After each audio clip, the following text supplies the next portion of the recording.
Welcome to Geological Shoptalk. In this podcast, we bring you roughly 20 to 25 minutes of practical clinical methods, perspectives, and advice that has its work boots on.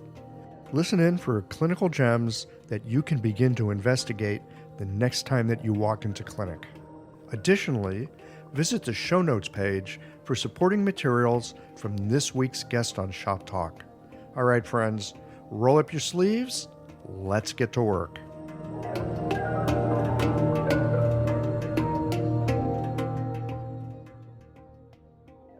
This episode of Shoptalk is brought to you by LASA OMS, your clinic's partner in wellness.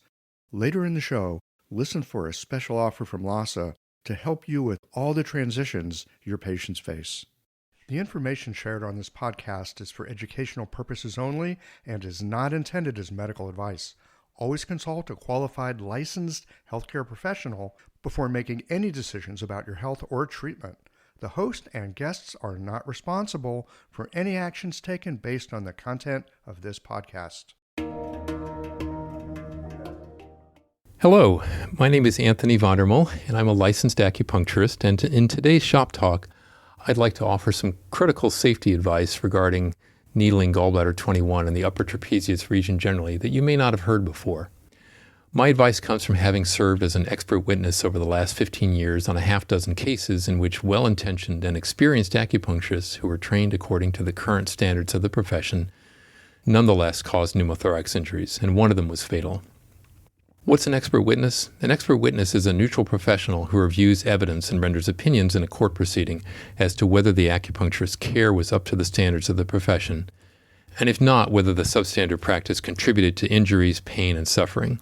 Reviewing these cases has caused me to go back to the clean needle technique manual and question some commonly taught, widely practiced, but now I believe unsafe techniques, and adapt them in my own practice, replacing them with safer needling angles and depths, as well as screening protocols and other strategies that are much better at preventing pneumothoraxes, and yet just as effective at achieving my clinical goals, if not more so. So unfortunately, it's not just dry needlers and MDs who cause pneumothoraxes, but they are avoidable. So the big picture here consists of 4 steps. Screen for risk-elevating presentations and adapt your treatment accordingly. Second, provide informed consent to your patients about pneumothoraxes prior to treatment, including educating them about the signs and symptoms so that they recognize the pneumothorax if it occurs. Third, specific techniques when needling gallbladder 21 and the upper trapezius region generally, most of which you can actually apply to anywhere over the thoracic cavity. And fourth, the critical step of managing, if despite all your efforts you do cause a pneumothorax accidentally, of managing it appropriately so that there's no progression to things like lung infections, permanent loss of lung volume, at worst case scenario, death. Okay? So let's go into these one at a time in a little more detail. Screening. This is what I learned from going back to the Clean Needle Technique Manual, 7th edition, which is available as a free download, easy to find on the web. First of all, here's the mnemonic I developed to help me remember this. So it needs to be in our intake forms, but also in our verbal intake, because patients don't always report accurately and everything on a written intake form. So we should always screen verbally for these things. Here's my mnemonic. Always review history and symptoms before rendering care. So the first letters there stand for ARHSBRC, which stands for A for age, progressive past middle age. The older the patient, the higher the risk. R stands for respiratory disease, COPD, emphysema, tuberculosis, cystic fibrosis, sarcoidosis, lung cancer, asthma. Any chronic respiratory disease elevates the risk of pneumothorax. H stands for history of spontaneous pneumothorax. I once had a patient tell me on my intake that they'd had 5 previous pneumos. So I had to tell the patient, we're not needling anywhere over your thoracic cavity. The risk is too great. S stands for smoking. Smoking any substance increases the risk of pneumothorax. And what smoking and respiratory disease have in common is that both of them can produce anomalous protrusions of lung tissue outside the rib cage. And I learned this the hard way when treating in my first few years of practice. I had an older male smoker who came in for treatment. I was doing some needling along the Watto-Jaji line using about a 1.5 inch needle, but needling in what I thought would be a safe angle towards the spine, sort of towards the tailbone and spine. Came back the next week, said, I had this funny thing happen where since I saw you last, when I coughed, laughed, sneezed, talked, I felt this pain in my upper back, and I called my doctor about it, and he didn't know what to make of it, and it just went away on its own, but I just thought I should report it to you. And I said, well, are you doing okay now? And he's like, yeah, I'm fine. And, he didn't seem to have any respiratory distress, no other signs or symptoms. So I avoided treating that region from that point forward on him. And I called up a doctor friend of mine immediately after that visit was over. And I said, hey, Dave, what was that a pneumo? And he said, yeah, almost certainly you caused a small pneumo. You're just lucky that it spontaneously self-resolved. And I said, well, why? I mean, I thought I was needling in a safe angle and depth. And he's like, well, smokers, they can have these protrusions of very friable, delicate lung tissue outside the rib cage. Same thing with any chronic respiratory disease. Okay, lesson learned. Moving on.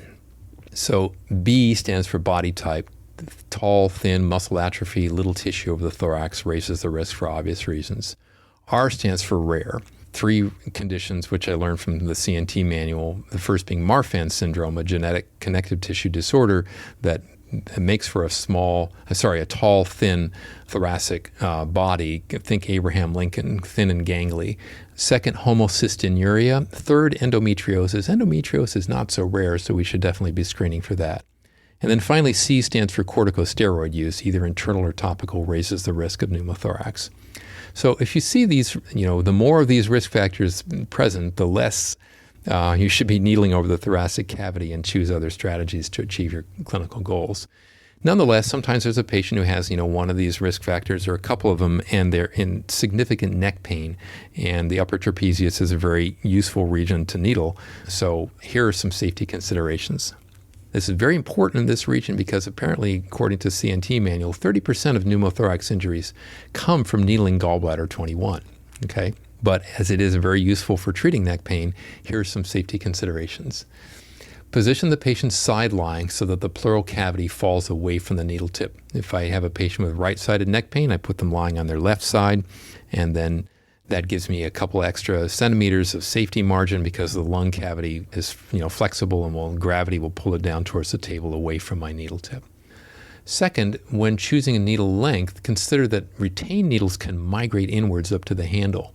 And CNT manual says don't use a needle anything longer than 20 millimeters over the thoracic cavity. I believe even more important than needle length, though, is needle angle. And the safest angles are transverse, just under the surface of the skin. The upper trapezius is a very superficial muscle just beneath the subcutaneous fascia.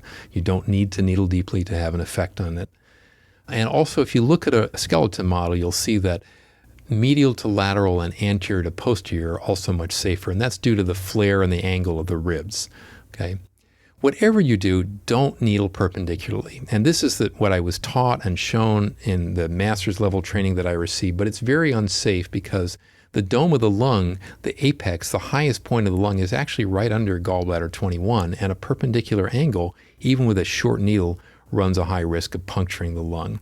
So I tell this to acupuncturists and say, well, how else do you draw the chi downwards? Well, what about kidney 1? What about liver 3? What about stomach 43? Those are some of my favorite points. Gallbladder 41, kidney 6, kidney 7. Look at your TCM text, have the patient meditate and whatever.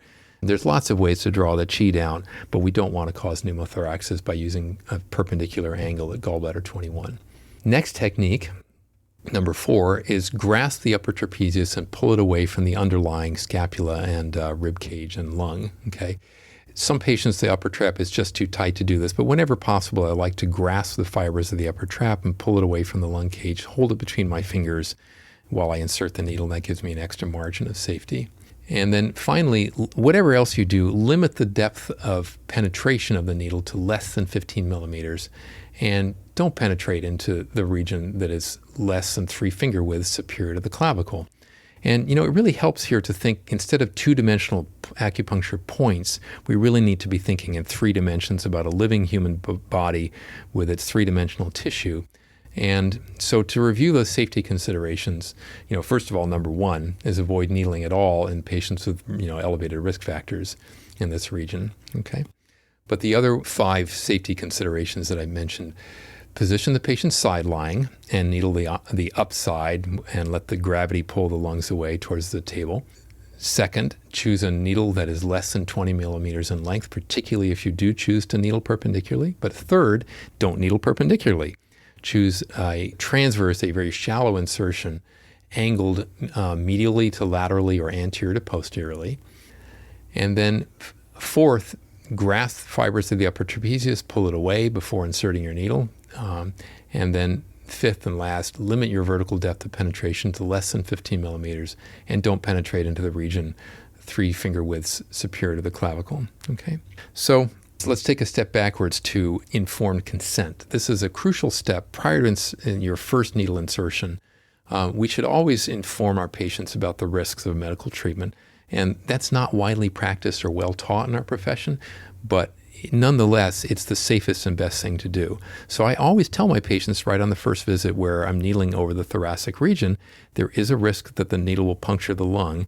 And I want you to know about this. Here's why, because if you develop any of the following signs or symptoms after acupuncture treatment, for that matter, after any an MD doing a cortisone injection, a vaccination, any procedure involving needles or a sharp object over the thoracic cavity, you should know that these signs and symptoms should not be dismissed. You should, in fact, call 911.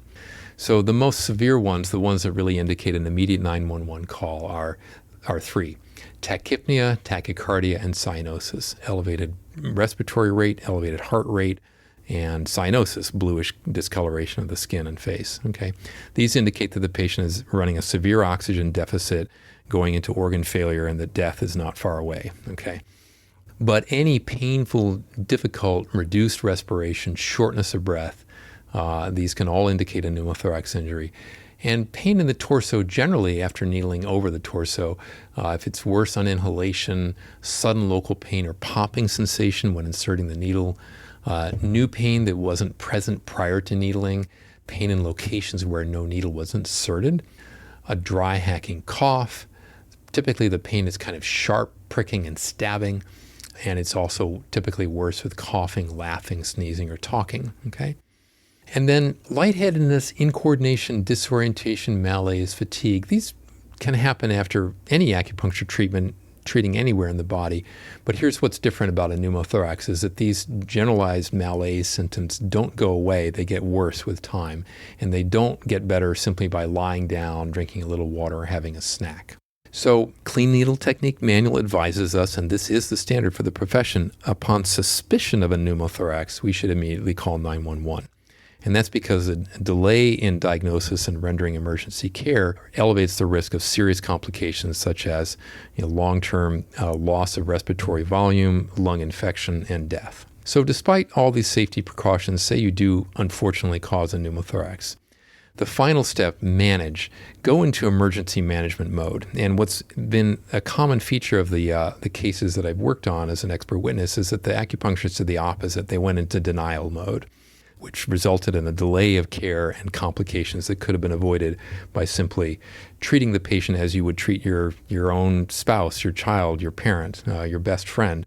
Go, I'm sorry, this is a very serious situation, but we need to be over at the ER right away. You call 911 or they call 911. Somebody needs to call 911 and get that patient to the ER.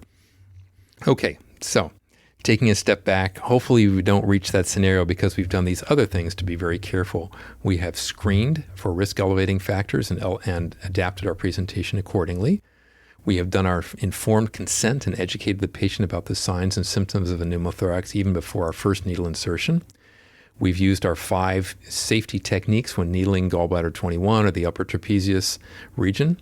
And then finally, if God forbid we do cause a pneumothorax anyway, we manage appropriately. So if you'd like to learn more about all this, I invite you to go to my website at www.aomprofessional.com, where I have a distance learning class and also I teach a live class in safe needling practices for this important body region of the head, neck, and thorax. I also have an ebook on managing your risks of malpractice and avoiding malpractice, which I'm also, by later this year, 2023, intending to turn into a series of short safety and ethics classes to get your NCC AOM PDAs. And then finally, I highly recommend spending a little time on a volunteer-run website called acupuncturesafety.net, where acupuncturists can anonymously upload reports of adverse injuries and accidents that come out of their acupuncture practice. It's a great learning resource, something we should all be learning from and also doing should you have an adverse reaction or incident. Even if you don't think you caused it, it's very instructive to read these reports. Okay? So thank you for your time and attention. I hope this keeps you and your patients safe.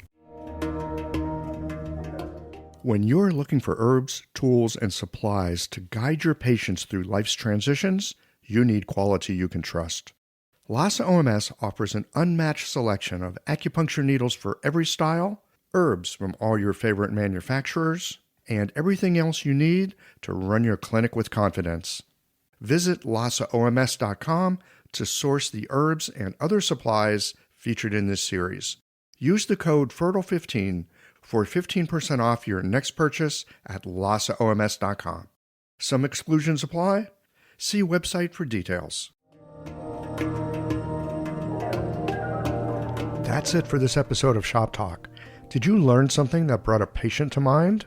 Don't keep a good thing to yourself. Share it with a friend. They'll be happy that you did. And tune in again for our next episode of Shop Talk.